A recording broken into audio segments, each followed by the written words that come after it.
What up, it's your boy Big Q from Samsung Q, back with another video. This time I got a quick unboxing. I got a new fresh little GalaxyBook2 360 13-inch from work. I'll do a quick unboxing real quick. This one is nice. It's the i7, Intel i7 12 Gen. I got 16 gigs of RAM in this bad boy, 512 gigabyte NVMe storage. And I think it's gonna be a pretty quick little beast. This one should be nice. I'm trying to see if it's gonna be something I can use to replace Baby Blue over there, my GalaxyBook Flex. So I'm gonna go ahead and try to get this one open, and we'll play with it real quick and see what's good. So again, we greeted with some minimal presentation like Samsung has been doing this year, but we got our first ever gallium nitride 65 watt charger. This thing is tiny. Can't believe a laptop charger done got so small and that kind of thing, but this is what we had. It looks cool. I can't wait to test that out. Let's see what else we got in here. Let's go ahead and move the laptop out of, oh my god, this thing is like, can't wait to look at that in close detail. We got the typical USB-C to USB-C cable. It was nice and fast on the charge, so that's cool. Also, we got a S Pen comes included.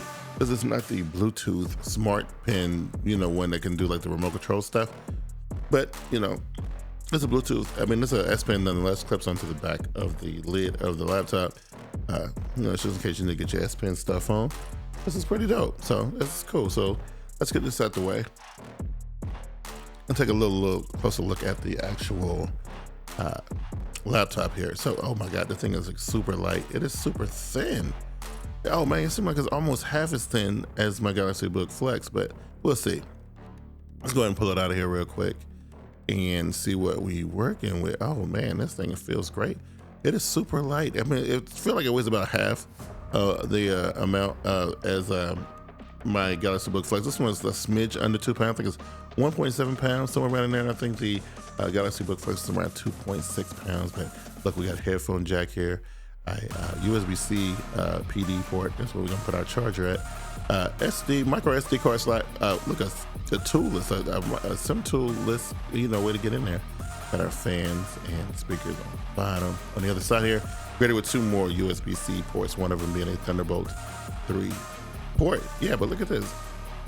Pretty slick looking laptop. That comes in silver. The one that I have here, which is nice. And then we have the graphite, and it also comes in burgundy. I kind of wish I got the burgundy because I like the color stuff. And besides this one, especially with these black keys against the aluminum, look super MacBooky to me. You know what I mean? You know I can't stand that. But you know, we'll make it work, right? Fingerprint, you know, thing on it, get moved to the top. It looks like it's in a weird place. We'll have to look at that and see how that works out. But otherwise, you know, 1080p display, still nice and bright. Flips over really nicely in the 2-in-1 tablet mode. Like, it's gonna be a little easier to handle in tablet mode than my other one, because it's like, you know, less chunky and super thin and super light. Let's check out the auto rotation. It's a little, I mean, you know, for a full-blown computer, you know, doing auto rotate, I mean, that's about as good as I think we're gonna get. You know, so there's that. You know what I'm saying? So otherwise though, I think it's pretty dope. I think it's pretty cool. This should be cool, you know what I mean? So, you know, I want to just kind of take a look real quick, you know, take out that beautiful touch screen right there, you know. So let's get a closer look at some of these accessories and things that came in the box. There's a closer look at that USB-C to C charger, that gallium nitride 65 watt charger. Take it in the beauty of the aluminum casing and how super thin and sexy this computer is, man. It's pretty fly. It's pretty fly. I'm actually very impressed with the design on this one. Even though I still favor the design on the older one a little bit.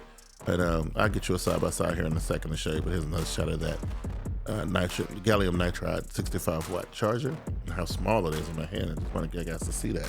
Very, very tiny. And let's just get one more look at these ports real quick. So just so you can see how thin this thing is. So there's, I mean, it's barely bigger than the headphone jack. That is crazy, right? I mean, barely bigger than the headphone jack.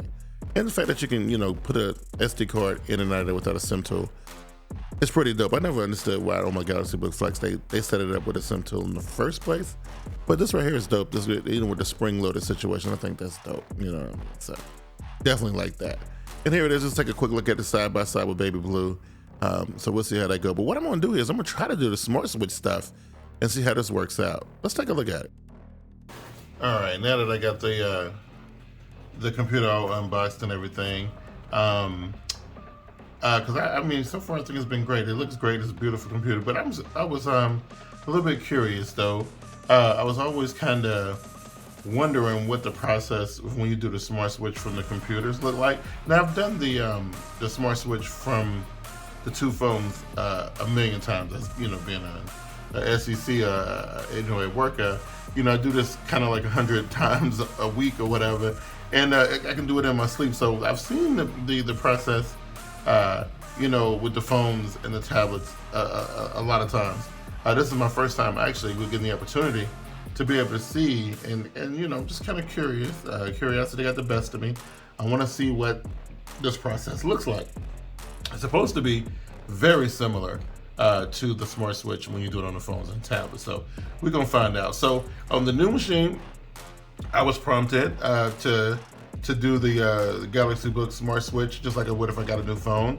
On the older machine, I actually had to go to the Windows Store and download the GalaxyBook smart switch app, which I'm assuming is a newer app versus just a regular smart switch they did about a year or so ago when this computer first came out. So did that, got it installed. You had to actually install the service. Once you got the app, it was done. So we got to the screen here. So here I have my GalaxyBook Flex 2 from 2020, which I love dearly. And I want to go ahead and transfer some of the stuff over to my new GalaxyBook 2 360 Pro. GalaxyBook Pro 2 360. Yeah, that's what it is. Crazy name this game, whatever. We're gonna work it out. What we're gonna do here, we're gonna go ahead and press here on the old computer, we're gonna press send data, and then here on the new computer, we're gonna press receive data. I'm gonna press allow here. All right, so connect to GalaxyBook Pro 2 360. Search your old computer for data to transfer. So far, this all looks very familiar, right? This looks, okay, here we go. It actually looks very familiar. And that's what I was curious to see. Because I was curious to see if it was just going to transfer like apps and stuff, or was it going to transfer like applications that I've downloaded, like, well, like you see, I have like OBS and stuff like that. But it looked like there's some Samsung apps in here. So you got Samsung Studio Plus, Bixby, Quick Share. So this is all stuff that's probably already on the new machine, but that's going to transfer information from that. And Microsoft Store apps, Clipchamp, News, Xbox, stuff that's probably, again, still on the new machine as well. We got some settings. Yeah, so Wi-Fi settings, volume settings, display settings, keyboard settings, mouse, accessibility, photo settings, toolbar settings, and time zone. Not much super important there either. All right, and then so in this is showing a location here in the users, documents, OneDrive. So OneDrive is where it's going to put the backup. But honestly, I don't really see. So basically, if you had a lot of stuff, files and folders and things. So look at this. It says 0 files. So let me look at this. So, I can check some of this stuff off. So some of these folders, so some of the, and here's the C drive. Okay, so now it's getting interesting, right? So if I want to bring over what's on my desktop, I can, whatever's in my documents folder, which I'm gonna leave off. Favorites, I'm gonna leave my music folder off too. The videos as well. Pictures we're gonna take. Downloads, I'm not going to take. Contacts, we'll sync up through OneDrive. And so here's where it gets interesting, right here in the local drive. So the C, is there nope, see, there's no applications here. So I was wondering what was gonna be here and what it was gonna be transferring over from the things that I've actually installed on this machine to this machine, but it doesn't really look like it's doing much. So I really don't really see the whole purpose of the smart switch situation. But we'll go ahead and do it anyway, just to see what happens, right? So let's go back and let's go ahead and hit transfer, and we will see what happens. So we're gonna hit transfer, so it's copying my data now, and I'm gonna let it go for a minute. So, oh wow, look at that.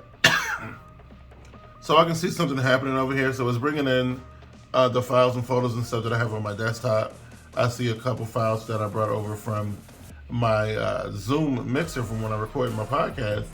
And so then I see some applications, but they look like they're not bringing the applications over, just the shortcuts for the applications and that kind of thing. So this does look as a very slow process. I'm looking at this time here. It's over 100 and something odd minutes. Now just up to 200.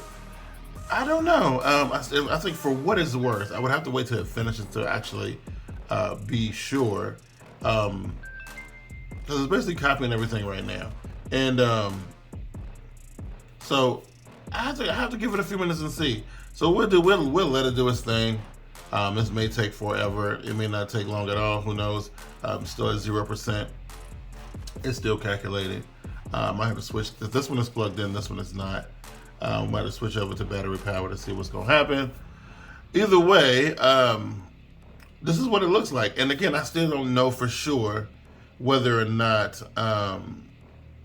it's even worth doing. So from what I see right now, I definitely don't think it's worth it. I think you're probably better off, just kind of like starting fresh and then syncing certain things. But it looks like you're gonna have to reinstall your applications anyway. But I wanna make sure that I'm right about that. So we will test it first and we'll find out. But anyway, we'll check back in a little bit and we'll see how far it's come and what's going on there. We'll be back. So it's been a few minutes later and we're finished. And so this is kind of what you're greeted with when you're done. On this computer it says all done, right? So it's like it's all finished, and you'll be prompted to restart your computer, the new machine, right? The one that's got all data just got transferred to it. So we'll go ahead and restart the machine. But I can tell you right now that so from my experience from doing this, what I came to is that it'll do your basic settings and your basic stuff, and some of your folders, like your documents folder, pictures folder, downloads folder, videos, music, stuff like that. It will transfer that stuff over, and depending on what those folders have in them, it may take a long time, or it may take a little bit of time, a little short amount of time. But what I did notice is that it does transfer all that stuff over, but it will not transfer any type of applications or programs that you have installed previously on your old machine. So so that's one thing. And so I was excited about that. I thought I would get like a one-to-one copy, kind of like it does with the phones, but it pretty much looks like, I just want to see. So some of these folders that they came from my Zoom L12 photos that I created, that I recorded the podcast into. I wonder if it actually brought those files all the way over. So we'll see what's inside this. Okay, so basically I backed everything up to OneDrive. So it looked like the files are here, but I don't know if they're local or not. So let's find out where the files are actually being stored. So we'll go to properties here, and so the files are being stored on OneDrive. So it backed them up and it put them on the desktop like they were on the old machine, but it looks like they are actually not local, as you can tell by the little green dot you see on most of them. If everything has a little green dot on it like that, it means that its source, its root is in OneDrive, so it's not actually local. So again, Smart Switch is cool. It's all right if you want to get your basic stuff over. And like I said, most of the things that it's going to transfer are going to be these folders here. Your desktop downloads, documents, pictures, music, quick share videos. These folders here, it'll transfer all that. Everything else, program files, any kind of installation files, any kind of things like that, will not be transferred over. But just still gives you a nice base to start and things like that. So you don't lose completely everything. You still got to rinse off a whole bunch of stuff. But that's pretty much how it works out. You know, so now we'll just go ahead and get this computer reset and repurposed and shipped off to the wifey. She'll be using this one. And if you guys like videos like this, go ahead and be sure you hit the subscribe button, like the button, so we can tickle YouTube's algorithm and we'll continue to grow the channel. And until next time, I'm your boy Big Q for Samsung Q, and I'm out. Peace.